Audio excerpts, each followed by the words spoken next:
Hello friends, मैं आपका दोस्त Ravi Prasad diary of life से। तो दोस्तों, कैसे हैं आप सब?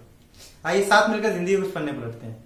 दोस्तों, जैसे कि अभी चल रही है हमारी रोजगार सीरीज, जिसकी शुरुआत हमने करी थी रोटी से, यानी खाने के क्षेत्र में रोजगार के अवसर क्या क्या हो सकते हैं, जिसमें हम लोगों ने फसल को बोने से लेकर उसकी कटाई और उसको बाजार तक लाने से लेकर के कई रोजगार के अवसर देखे हमने। जिसमें हमने देखा भूमि की जुताई, उसकी सिंचाई, खाद के क्षेत्र में, बीज के क्षेत्र में, कीटनाशक के क्षेत्र में, खेत की सुरक्षा, फसल की कटाई, फसल का रखरखाव, उसको बाजार तक लाने में, इन सारे क्षेत्रों में हमारे लिए रोजगार के क्या क्या नए नए अवसर हो सकते हैं। वीडियो आपको ऊपर आई बटन में और वीडियो के एंड में आपको स्क्रीन पे मिल जाएगी, आप वहां से देख सकते हैं। तो दोस्तों, आज भी हम बात करेंगे एक बहुत ही महत्वपूर्ण क्षेत्र के बारे में, खाने के क्षेत्र के बारे में। अब तक हमने अनाज के बारे में बात करी थी, अब हमारे सामने खाने की बात आ चुकी है, क्योंकि अनाज जो है वो कच्चा सामग्री है, उसको खाने के लिए हमें उसको पका के खाना होता है। तो आज हम देखेंगे खाने के क्षेत्र में हमारे लिए रोजगार के क्या क्या अवसर हो सकते हैं। तो आइए दोस्तों, जानते हैं इसको विस्तार से। तो दोस्तों, फिर से वही अपने पुराने 4 स्तंभ। Number 1 research and development, number 2 manufacturing, number 3 marketing research और नंबर 4 डिस्ट्रीब्यूशन। तो आइए जानते हैं इनको डिटेल से कि ये खाने के क्षेत्र में किस तरह हमें रोजगार के अवसर प्रदान करते हैं। तो अगर सबसे पहले बात करें रिसर्च एंड डेवलपमेंट की, तो दोस्तों अगर आप खाने के क्षेत्र में शौकीन है तो आप कुछ नए डिश की अगर आप खोज कर सकते हैं कि क्या नया हो सकता है खाने के क्षेत्र में, जिससे कि लोगों को कुछ नया मिले, कुछ अच्छा, कुछ सस्ता, किसी भी तरह का आप एक्सपेरिमेंट कर सकते हैं, खोज कर सकते हैं अगर खाने के क्षेत्र में। तो जैसे अगर एग्जाम्पल के लिए बात करते हैं मोमोज। आप मोमोज को देखिए, मोमोज ने कितनी तरक्की करी है। आज से 10-12 साल पहले मोमोज को कोई जानता भी नहीं था, और आज देखिए मोमोज ने धूम मचा रखी है। यहाँ तक कि जो हमारे सुपर फेमस फास्ट फूड था, हमारे गोलगप्पे, पानी पूरी, आज मोमोज ने उसे पछाड़ दिया। आज मोमोज एक बहुत बड़ा ब्रांड बन चुका है, जिसके स्टोर खुल रहे हैं। मैंने देखा भी 9 to 9 मोमोज, मोजिला मोमोज, ऐसे ऐसे करके इतने स्टोर्स खुल चुके हैं मोमोज के, जहां पर मतलब 200 रुपए 300 रुपए तक प्लेट पर प्लेट मोमोज आपको मिलते हैं, जिसमें 6 से 8 पीस होते हैं। तो है ना कमाल की बात। एक छोटा सा एक्सपेरिमेंट कितना सक्सेसफुल हुआ। तो अगर आप भी खाने के शौकीन हैं, खाने के क्षेत्र में आपको रुचि है, तो आप भी कुछ ऐसा खोज निकालिए और धमाल मचा दीजिए खाने की इंडस्ट्री में। अगर एग्जांपल के लिए बात करूं तो एक एग्जांपल मेरे दिमाग में आ रहा है, इंडियन फास्ट फूड, जो कि समोसे, टिक्की, गोलगप्पे, चाट पकौड़ी, दही बल्ले और उसके अलावा में छोले कुलचे, दाल, उसके अलावा में और क्या क्या उसके अलावा में फ्रूट चाट, जलेबी, मिठाइयाँ, फ्रूट जूस, गन्ने का रस, बेल का रस, पपीते का shake, mango shake, banana shake, और उसके अलावा में लस्सी, चाय मुंह में पानी आ गया है ना। तो ये सब इंडियन फास्ट फूड थे। लेकिन अगर आप देखेंगे तो अभी बहुत ही दुर्भाग्य की बात है कि हमारे इंडियन फास्ट फूड जो है, उनकी जगह चाइनीज फास्ट फूड ने ले ली है। आज इनकी जो बिक्री है, इनकी जो डिमांड है, वो पहले से काफी कम हो चुकी है, जबकि फास्ट फूड की डिमांड बहुत ज्यादा बढ़ी है अभी। तो अगर आप खाने के क्षेत्र में रुचि रखते हैं तो आप कुछ ऐसी क्रांति कीजिए ताकि चाइनीज फास्ट फूड, जो कि हेल्दी और जो कि अनहेल्दी और बहुत सारी ऐसी चीजों से मिलकर बनते हैं जो कि सेहत को नुकसान देते हैं, जैसे कि मैदा है या अरारोट है, और भी बहुत सारी चीजें मिलकर बनते हैं, उनकी जगह पे भारतीय फास्ट फूड और हेल्दी फास्ट फूड जो कि मार्केट में वापसी आ सके। अगर आप ऐसा कुछ कर सकते हैं तो आपका काम हो जाएगा, आपका नाम और पैसा आपको दोनों मिल जाएगा। इसकी शुरुआत आप अकेले खुद से भी कर सकते हैं, और फिर आप बाद में धीरे धीरे टीम बनाते रहिए, बढ़ाते रहिए। बढ़ाने के लिए कोई लिमिट नहीं है, और आप जितना चाहें उतना पैसा इससे कमा सकते हैं। और दोस्तों, अगर बात करें दूसरे क्षेत्र की यानी मैन्युफैक्चरिंग की, तो आप इसमें भी दोस्तों अपना रोजगार बना सकते हैं। इसमें आप खुद का व्यवसाय भी कर सकते हैं और नौकरी भी कर सकते हैं। अगर आपने देखा होगा, बड़े बड़े होटल्स या रेस्टोरेंट में जो खाना बनाते हैं उनको शेफ बोला जाता है, और वो उनको काफी पैसा दिया जाता है, लाखों लाख रुपए उनकी सैलरी होती है, उनको काफी इज्जत भी जाती है। लेकिन ऐसे होटलों में एक चीज छोटी सी आपके लिए जो मतलब जरूरत पड़ सकती है, वो ये कि यहाँ पर जो शेफ रखे जाते हैं उसके लिए वो लोग होटल मैनेजमेंट या किसी ऐसी विशेष डिग्री की डिमांड कर सकते हैं, तभी वो लोग आपको काम पे रखेंगे। तो यहाँ एक छोटी सी एक चीज की प्रॉब्लम है। अगर आप होटल मैनेजमेंट से हैं, या अगर आपके पास ऐसी कोई डिग्री है, ऐसा कोई लाइसेंस है जिससे आप खाना बनाने में अपने आप को प्रूफ कर सकते हैं ऐसी जगहों पे जहाँ जरूरत है, तो आप यहाँ जॉब कर सकते हैं। यहाँ आपको काफी अच्छा पैसा मिल जाएगा और इज्जत भी रहती है, शेफ की काफी इज्जत होती है होटल्स में, बड़े बड़े होटल्स में, रेस्टोरेंट में। उसके अलावा में अगर आप छोटे होटल्स में भी देखेंगे या अगर आप रोड पे ठेले पे भी देखेंगे, तो जो खाने बनाने वाले व्यक्ति होते हैं वो अलग ही होते हैं। उनको उस्ताद जी या कारीगर बोला जाता है, उनको भी काफी इज्जत मिलती है उस हिसाब से, और उनको भी काफी अच्छा पैसा मिलता है। साथ ही साथ में वो जो होते हैं वो शादी पार्टी में और अन्य प्रोग्राम में भी जाके खाना बनाते हैं, तो उनकी यहाँ से भी कमाई काफी अच्छी हो जाती है। इसमें आप खुद का व्यवसाय भी खोल सकते हैं, आप खुद का रेस्टोरेंट, खुद का आप खाने का स्टॉल खोल सकते हैं जैसा आपका बजट हो, और आप दोनों जगह पे जॉब भी कर सकते हैं। दोनों आपके लिए ऑप्शन खुले हुए हैं।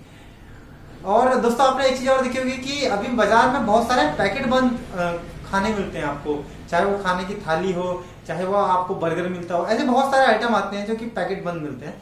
तो आप इस क्षेत्र में भी अपने लिए रोजगार बना सकते हैं। आप फैक्ट्री लगाइए जो ऐसे पैकेट बंद खाने का निर्माण करेगी। आप उसमें अपने बजट के हिसाब से देखिए कि आप छोटे से शुरुआत कर सकते हैं या बड़े से, जो भी आपका बजट बनता है उससे आप शुरुआत कर सकते हैं। तो दोस्तों अगर बात करें मार्केटिंग और सेल्स की, तो खाने की तरह मार्केटिंग और सेल्स हमारे लिए क्या रोजगार के अवसर देखते हैं, आइए देख लेते हैं। अगर आप मानिए किसी अच्छे उत्पाद की रिसर्च हुई, उसकी खोज हुई, उसका उत्पादन भी हो गया, लेकिन वो बिकेगा तो तभी जब उसकी डिमांड आएगी, और डिमांड हम लोग मार्केटिंग से बढ़ा सकते हैं। तो जैसे कि एक उदाहरण अगर दिया जाए तो पिज्जा, अगर कुछ पुरानी बात करें 10-15 साल पहले की, तो पिज्जा शायद हम लोगों ने नाम भी नहीं सुना था, लेकिन एक ऐड आया तनानानारी और पिज्जा आया फ्री। ऐसे बहुत सारे ऐड कैंपेन चलाए जाते हैं, ये सब मार्केटिंग का एक पार्ट है। तो मार्केटिंग से डिमांड बढ़ाई जा सकती है। एक साइकिल होती है दोस्तों, जिसमें नीड, वांट और डिमांड को जोड़ा जाता है। मतलब नीड, आपकी जरूरत क्या है, आपको भूख लगी है। अब आपको चाहिए क्या, आपको चाहिए, आपकी वांट है खाना। अब खाने में आपके पास में डिमांड मतलब आप क्या मांगोगे खाने में, आप रोटी खा सकते हो, चावल खा सकते हो, या बर्गर खा सकते हो, या पिज्जा खा सकते हो, कुछ भी। तो उस डिमांड को क्रिएट करने के ही सारे काम होते हैं। हम लोग नीड को क्रिएट नहीं कर सकते हैं, हम लोग सिर्फ डिमांड को क्रिएट कर सकते हैं। तो बस इसी के ऊपर में सारी कंपनियां, जितने भी प्रोडक्ट हैं, चाहे वो खाने के हो, कपड़े के हो, मोबाइल फोन, कुछ भी है, वो सब लोग इस डिमांड के ऊपर काम करते हैं कि जरूरत तो है, उस जरूरत को आइडेंटिफाई करना होता है, जरूरत को पहचानना होता है, और उस जरूरत के हिसाब से उत्पाद बनाना होता है। बस कि वही कि कैसे कस्टमर को ये प्रोडक्ट सर्व करेगा, कैसे कस्टमर तक ये प्रोडक्ट लाभ पहुंचाएगा, उसी हिसाब से आपको प्रोडक्ट बनाना होता है। अगर आप इस तरीके का दिमाग रखते हैं और आपको मार्केटिंग और सेल्स में मजा आता है, तो दोस्तों आप इसमें अपना व्यापार शुरू कीजिए। आप इसकी शुरुआत अकेले खुद से भी कर सकते हैं, और फिर बाद में धीरे धीरे टीम बनाते रहिए, बढ़ाते रहिए, बढ़ाने की कोई लिमिट नहीं है। अब बात करते हैं अगर चौथे फील्ड के डिस्ट्रीब्यूशन की, तो दोस्तों ये बहुत ही महत्वपूर्ण कड़ी रही है हमेशा से हर क्षेत्र की। अब मानिए किसी अच्छे उत्पाद की रिसर्च हुई, उसकी खोज हुई, उसका उत्पादन हो गया, उसकी मार्केटिंग हुई, उसका डिमांड भी आ गया, लेकिन वो लोगों तक पहुंचेगा कैसे? तो यहाँ पर डिस्ट्रीब्यूशन काम करता है। डिस्ट्रीब्यूशन में दोस्तों कुछ कड़ियां हैं जो मैं हमेशा से बताता आया हूँ, वही डिपो, होलसेल, रिटेल। तो खाने के क्षेत्र में अगर बात करें तो ये थोड़ा सा अलग तरीके से काम करते हैं। जैसे कि पैकेट बंद जो खाने होते हैं उनके लिए तो ये ठीक काम करेगा, मतलब डिपो जहाँ फैक्ट्री से खाना बनकर आएगा या सामान बन के आएगा, उसके बाद में होलसेलर जहाँ डिपो से माल आएगा, फिर रिटेलर जहां से हम लोग जाके माल खरीदते हैं। ऐसा जिसमें आप अपने बजट के हिसाब से देखिए आप किस तरीके का व्यवसाय कर सकते हैं। लेकिन जो कि बिना पैकेट बंद खाना होता है, जैसे कि रोटी, चावल, दाल, सब्जी, इस तरह के आइटम जो होती हैं, ये ज्यादा देर तक पैकेट बंद में नहीं रह सकती हैं। तो इसके लिए जो व्यवसाय बनते हैं डिस्ट्रीब्यूशन के क्षेत्र में, वो है आपके रेस्टोरेंट या स्टॉल, ढाबा जिसे हम लोग बोलते हैं, खाने की दुकानें। कुछ लोग होटल्स को खाने की दुकान को रेस्टोरेंट को होटल बोलते हैं, जबकि होटल का मतलब होता है विश्राम गृह।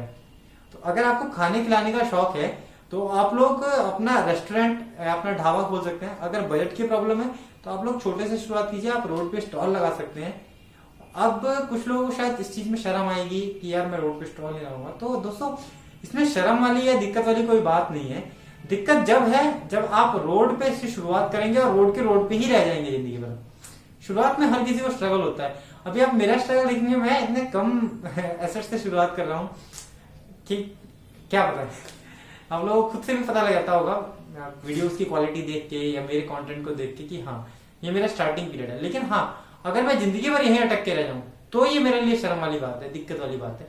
लेकिन हाँ, अगर मैं इस फेज से आगे बढ़ता चला जाऊं, तो ये मेरे लिए गर्व की बात है, और आप लोग भी गर्व की बात होनी चाहिए।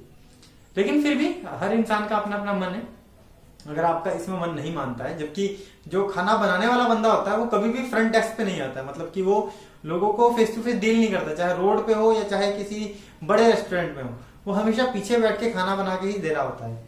लेकिन फिर भी अगर आपको इसमें नहीं कंफर्टेबल लग रहा है तो एक ऑप्शन और है, आप लोग घर से मैश या कुछ ऐसा काम कर सकते हैं जो कि पैकेट बंद खाना टिफिन सप्लाई करते हैं। मतलब आप स्कूल्स में, कॉलेजेस में, ऑफिस में, ऐसी बहुत सारी जगह हैं जहां पर खाने की जरूरत रहती है। आप ऐसी जगहों पे जाके बात कीजिए, आप खाना बना के उनको दीजिए और आपको काम हो जाएगा। इसमें ना आपको रोड पे दुकान लगाने की डर है, नहीं आपको अपनी दुकान चाहिए, आपका घर से काम शुरू हो सकता है।